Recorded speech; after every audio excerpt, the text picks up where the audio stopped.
Good morning student. आज हम लोग 9वीं कक्षा का क्षितिज में खंड 2 काव्य से पढ़ेंगे, जिसमें पहला है कबीर दास द्वारा लिखित साखियाँ और शबद।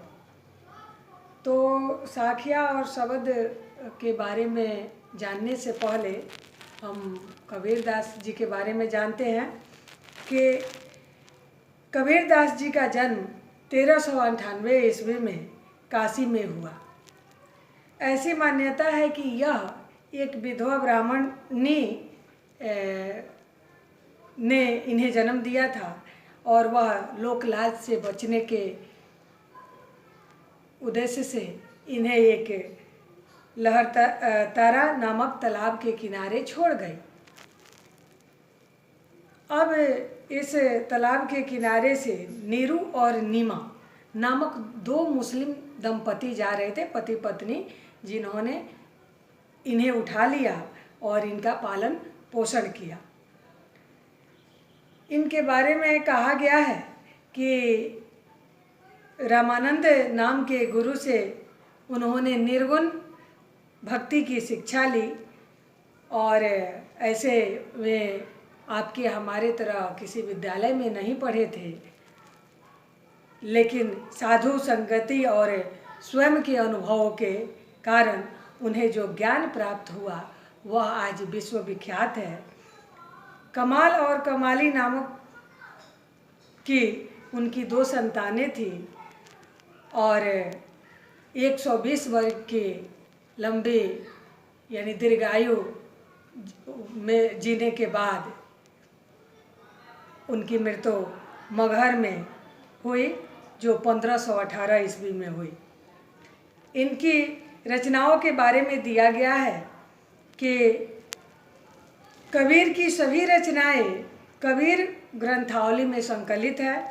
बीजक, रमैनी और शबद नाम से उनके 3 काव्य संग्रह है।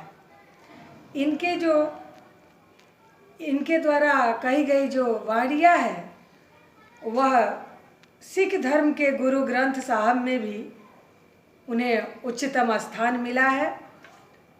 कुछ इनकी साहित्यिक विशेषताएं इस प्रकार से है कि कबीर मूलतः संत थे।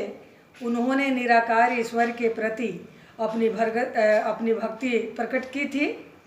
उनका विश्वास था कि सच्चे प्रेम और ज्ञान से ही ईश्वर मिल सकते हैं। यानी यदि अगर व्यक्ति के मन में सच्चा प्रेम हो, ईश्वर के प्रति भक्ति भावना हो, तो ईश्वर मिल सकते हैं। वे मूर्ति पूजा या अन्य बहुत से आडंबरों में विश्वास नहीं रखते थे। तिलक, माला आदि बाहरी जो पाखंड थे उनके वे सख्त विरोधी थे। वे हिंदू और मुसलमान दोनों में एक ही ईश्वर का निवास मानते थे। यानी उनके नज़र में हिंदू मुस्लिम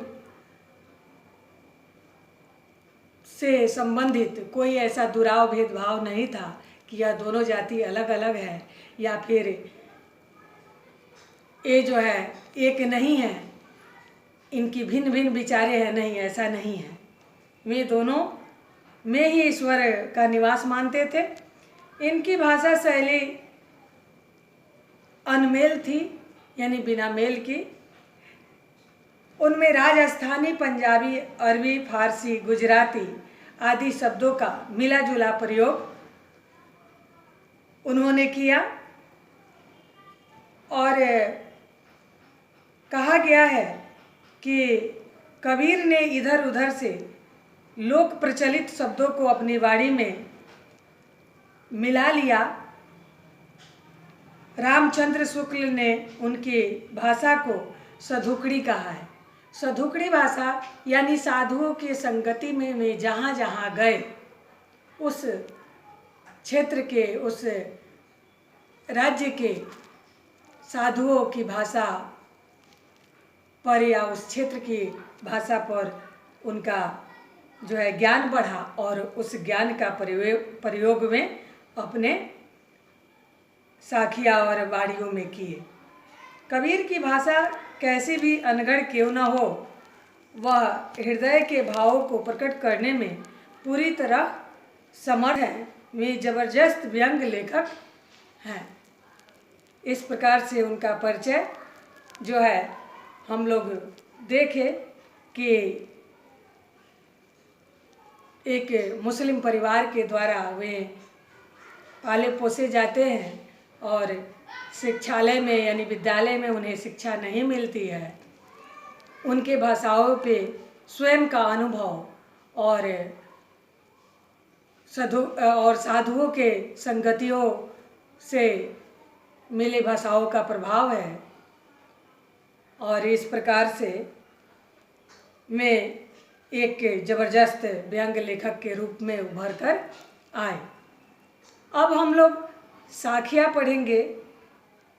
एक एक साखियों का अर्थ मैं पढ़कर बताऊंगे, जो कि दूसरे वीडियो में मैं आप लोग को बताऊंगी एक एक के साखियों का अर्थ और शब्द का अर्थ। धन्यवाद।